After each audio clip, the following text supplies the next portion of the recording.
Hello বন্ধুরা, আশা করি সকলে ভালো আছেন। এই 400 গ্রাম মতো চিকেনকে আমি ছোটো ছোটো টুকরো করে কেটে নিয়েছি। হাফ টেবিল চামচ মতো লবণ দিলাম, আর একটা লেবুর অর্ধেক অংশের রসটা আমি এর ভেতরে দিয়ে দিচ্ছি। লেবুর রস আর লবণ দিয়ে চিকেনটাকে একটুখানি ভালো করে মাখিয়ে নিচ্ছি। এবার এর ভেতরে দিয়ে দিচ্ছি জল। আবারও সব কিছু খুব ভালো করে মিশিয়ে নিলাম। এইভাবে চিকেন যদি রান্না করেন না, চিকেনের মধ্যে যে একটা গন্ধ থাকে সেটা একেবারেই থাকবে না। এটাকে মিনিট 10 রেস্টে রেখে দেব। 10 মিনিট বাদে দেখুন জলের কালারটা কীরকম চেঞ্জ হয়ে গেছে। এবার এই জলটা ফেলে দিয়ে পরিষ্কার জলে 2 থেকে 3 বার ভালো করে ধুয়ে নেব। ধোয়া হয়ে গেছে, একটা কাঁচা ডিম এর ভেতরে দিয়ে দিচ্ছি। এবারে এর ভেতরে আমি দিয়ে দিচ্ছি হাফ টেবিল চামচ মতন লবণ। আগে একটু লবণ দিয়েছিলাম, যদিও সেটা জল দিয়ে ধুয়ে দিয়েছি, তাও কিন্তু লবণের খানিকটা অংশ থেকে যায়। 1 টেবিল চামচ মতো আদা রসুন বাটাও দিয়ে দিলাম, আর দিয়ে দিচ্ছি 1 টেবিল চামচ মতো লঙ্কার গুঁড়ো। এর ভেতরে দিয়ে দিচ্ছি হাফ টেবিল চামচ গোলমরিচের গুঁড়ো। খুব সুন্দর একটা টেস্ট আসবে। লঙ্কাটা অবশ্যই নিজেদের পছন্দের মতো দেবেন। এবারে আমি এর ভেতরে দিয়ে দিচ্ছি হাফ টেবিল চামচ মতন কিচেন কিং মশলা। কিচেন কিং মশলা না থাকলে পরে গরম মশলাও দিতে পারেন। হাতে ডলে খানিকটা কসুরি মেথিও এর ভেতরে দিয়ে দিলাম, আর দিয়ে দিচ্ছি হাফ টেবিল চামচ মতন ভিনিগার, আর দিয়ে দিচ্ছি 1 টেবিল চামচ সোয়া সস। এবারে সব কিছু হাত দিয়ে ভালো করে মাখিয়ে নিচ্ছি। খুব ভালো করে মশলার সাথে চিকেনটাকে ম্যারিনেট করে নিতে হবে। দেখুন খুব ভালো করে মাখা হয়ে গেছে। এবার ঢাকা দিয়ে আমি এটাকে সরিয়ে রাখছি মিনিট 15-র জন্যে। আমি 3খানা মাঝারি সাইজের পেঁয়াজ নিয়েছি। পেঁয়াজের খোসাটা অবশ্যই কেটে বাদ দিতে হবে। এবার এই 3টে পেঁয়াজের মধ্যে 2খানা পেঁয়াজকে আমি একটু বড় বড় সাইজের করে কেটে নিচ্ছি। আমরা যেমন চিলি চিকেন বানানোর জন্য পেঁয়াজ কাটি, ঠিক সেইভাবেই এই পেঁয়াজটাকে আমি কেটে নিচ্ছি। 2খানা পেঁয়াজকে দেখুন কীভাবে কাটলাম, সরিয়ে রাখছি। এবারে আরেকখানা যে পেঁয়াজ ছিল, এই পেঁয়াজটাকে আমি একেবারে ঝিরিঝিরি করে কেটে নিচ্ছি।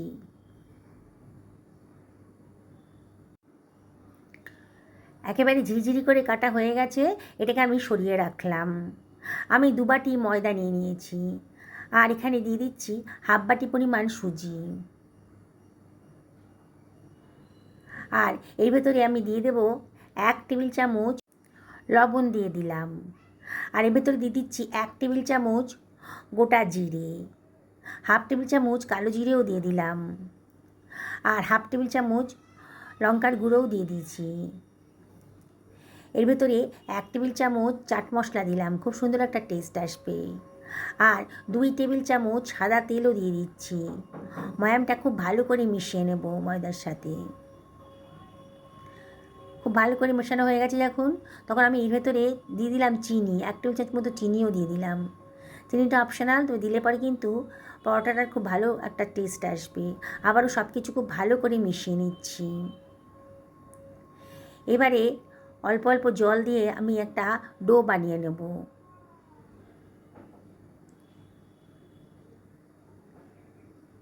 দেখুন বন্ধুরা, সুন্দর একটা ডো তৈরি হয়ে গেছে। যত ঠেসে ঠেসে মাখবেন তত কিন্তু ডোটা স্মুথ হয়ে যাবে। খুব সুন্দর করে মাখা হয়ে গেছে। এর পরে আমি দিয়ে দিচ্ছি খানিকটা কসুরি মেথি। কসুরি মেথিটা পরেই দিলাম, তাহলে কিন্তু ফ্লেভারটা আরও সুন্দর আসবে, সেই জন্যেই পরে দিয়েছি। খুব ভালো করে ময়দাটাকে মেখে নিতে হবে। আমি কীরকম করে মাখছি দেখুন, এইভাবেই মাখবেন। খুব সুন্দর করে ময়দাটা মাখা হয়ে গেছে। এবার এটাকে আমি রেস্টে রাখবো। তার আগে 1 টেবিল চামচ মতো সাদা তেল দিয়ে আবারও একটুখানি মাখিয়ে নিচ্ছি, যাতে ওপরটা ড্রাই না হয়ে যায়। এটা ঢাকা দিয়ে রেখে দেবো মিনিট 5-6 জন্যে। ম্যারিনেট করা হয়ে গেছে মাংসটা, প্রায় 10 মিনিট হলো। সব কিছু আমি আবার একটু ভালো করে মিশিয়ে নিচ্ছি। অসম্ভব টেস্টি একটা রেসিপি আজকে তৈরি হতে চলেছে। হোটেল বাজারে কিনতে গেলে কিন্তু আপনাদের অনেক টাকা খরচ পড়ে যাবে। বাড়িতেই খুব সুন্দরভাবে এটা বানিয়ে ফেলতে পারবেন, হোটেলের স্বাদকেও হার মানাবে। একটা ফ্রাইং প্যান নিয়ে নিয়েছি। ফ্রাইং প্যানের ভেতরে 3 টেবিল চামচ সাদা তেল দিয়ে দিলাম। তেলটা যখন বেশ গরম হয়ে গেছে, তখন আমি এর ভেতরে দিয়ে দিচ্ছি 1 টেবিল চামচ ময়দা। হ্যাঁ বন্ধু, ঠিকই দেখছেন। গরম তেলে 1 টেবিল চামচ মতো ময়দা দিয়ে দেখুন। তারপরেই দিয়ে দেব ম্যারিনেট করা চিকেনের টুকরোগুলো। চামচ দিয়ে দিচ্ছি। চামচ দিয়ে অসুবিধা হচ্ছিল বলে আমি হাত দিয়েই দিয়ে দিচ্ছি। সবটা একসাথে ভাজতে পারবো না, ব্যাচে ব্যাচে ভাজতে হবে। গ্যাসের ফ্লেমটাই সময় মিডিয়াম টু হাইতে রেখেছি। ওপর থেকে একটু তেল ছিটিয়ে ছিটিয়ে দিচ্ছি। কীভাবে বানাচ্ছি দেখুন, তাহলে ওপরের পোর্শনটাও সুন্দরভাবে ভাজা হয়ে যাবে, শুকিয়ে ড্রাই হয়ে যাবে না। অনবরত নাড়াচাড়া করে চিকেনের পিসগুলোকে আমি সুন্দর করে ফ্রাই করে নেব, যাতে একদম কাঁচা ভাবটা চলে যায়। অসম্ভব টেস্টি একটা রেসিপি আজকে তৈরি হতে চলেছে। বাড়ির ছোটো থেকে বড় সবাই কিন্তু দারুণ মজা করে খাবে। চিকেনের তো নানান রেসিপি আপনারা খেয়েছেন, একদিন আমার মতন করে এইভাবে বানিয়ে খান। গ্যারেন্টি দিয়ে বলছি, সবাই দারুণ খুশি হয়ে যাবে। দেখুন, চিকেনের টুকরোগুলো কিন্তু একটা গোল্ডেন ব্রাউন কালার এসে গেছে। এবার বোঝা যাচ্ছে ভাজাটা হয়ে গেছে। এবার একটা স্ট্রেনারের ওপর আমি এটাকে নিয়ে নিচ্ছি। তেলটা যত সম্ভব ঝরিয়ে নিয়ে অন্য একটা পাত্রের ভেতর রেখে দেবো। আবার ওই তেলের ভেতর দিয়ে দেবো 1 টেবিল চামচ মতন ময়দা। বাকি চিকেনের টুকরোগুলো একইভাবে ফ্রাই করে নেব। যেসব বন্ধুরা রেসিপিটা দেখছেন অথচ এখনও আমাকে সাবস্ক্রাইব করেননি, তাদেরকে আমি রিকোয়েস্ট করবো আমার চ্যানেলটা সাবস্ক্রাইব করার জন্যে। পাশে থাকা বেল আইকনটা ক্লিক করে দেবেন, তাহলে আমার রান্নার নোটিফিকেশানটা আপনারা চটজলদি পেয়ে যাবেন। সমস্ত চিকেনের টুকরোগুলোই সুন্দর করে ভাজা হয়ে গেছে। এবার ওই তেলের ভেতরে আমি দিয়ে দিচ্ছি বড় করে কেটে রাখা পেঁয়াজগুলো।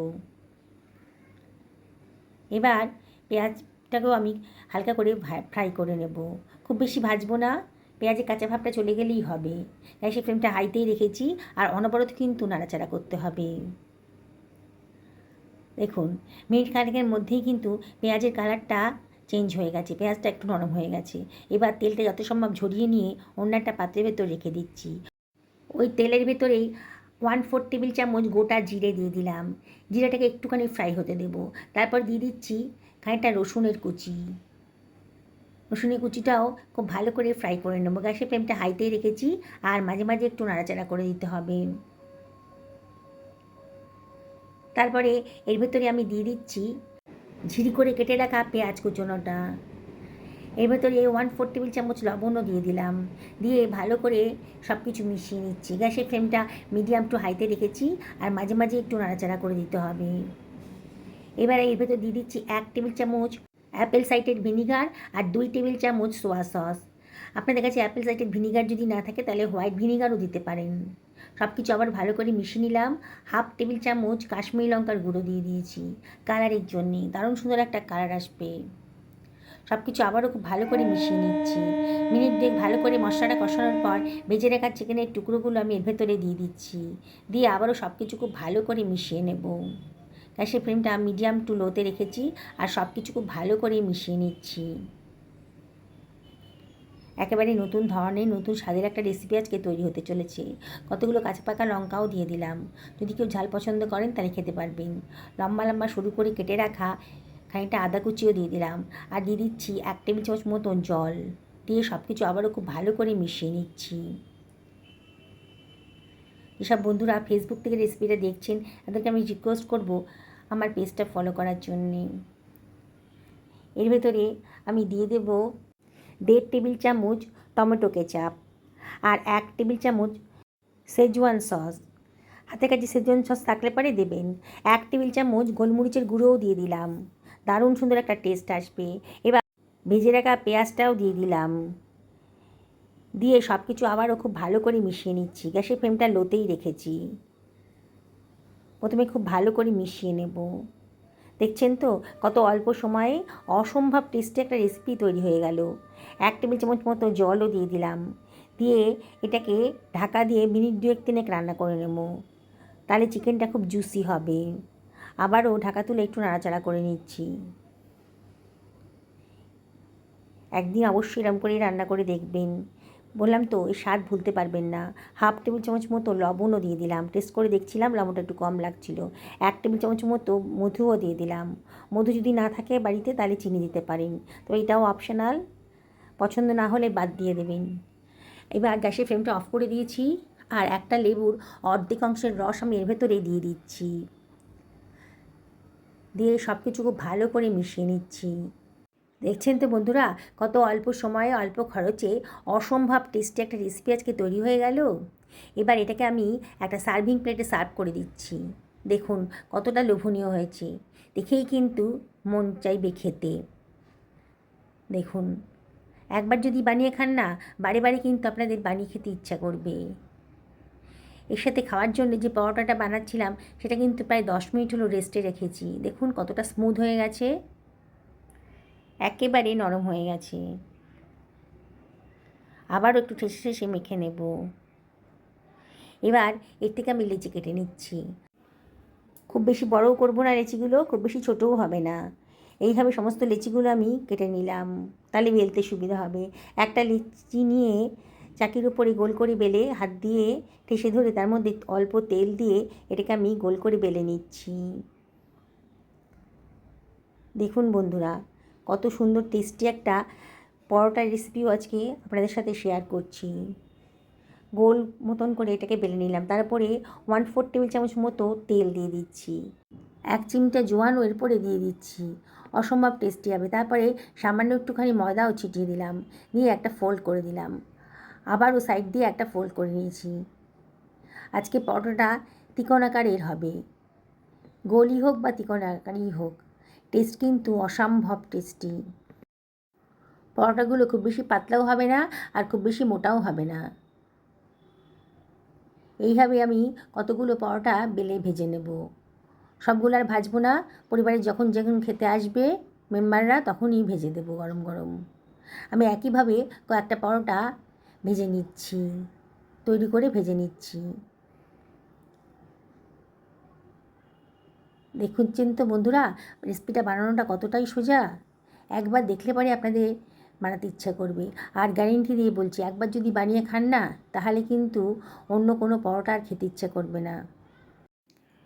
আমি একটা চাটু গরম করতে দিয়েছি, তাওয়া বা চাটু গরম করতে দিয়ে দিয়েছি। এটা একটা পরোটার ভেতরে দিয়ে দিলাম। এবার উল্টে পাল্টে এটাকে তেল ছাড়াই প্রথমে ভেজে নেব।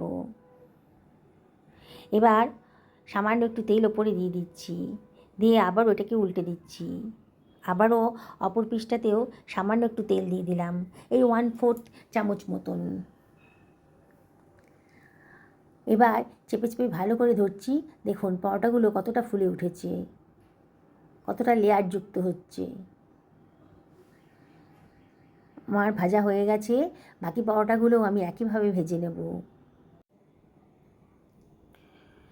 সমস্ত পরোটাগুলোই আমার ভাজা হয়ে গেছে।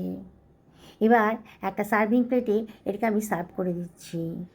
দেখছেন তো বন্ধুরা, কত সহজে অসম্ভব টেস্টি একটা ডিনার রেসিপি আজকে তৈরি করে ফেললাম। কতটা লোভনীয় হয়েছে। বাড়িতে গেস্ট আসছে, এই রেসিপিটা বানিয়ে দিন না। যে খাবে সে কিন্তু এই রেসিপিটার প্রশংসা করবে। পরোটাটাও বাইরে থেকে ক্রিস্পি আর ভেতরটা কিন্তু কতটা নরম হয়েছে। দেখুন কতটা লেয়ার যুক্ত হয়েছে। আমি ছিঁড়ে দেখাচ্ছি আপনাদেরকে পরোটাটা।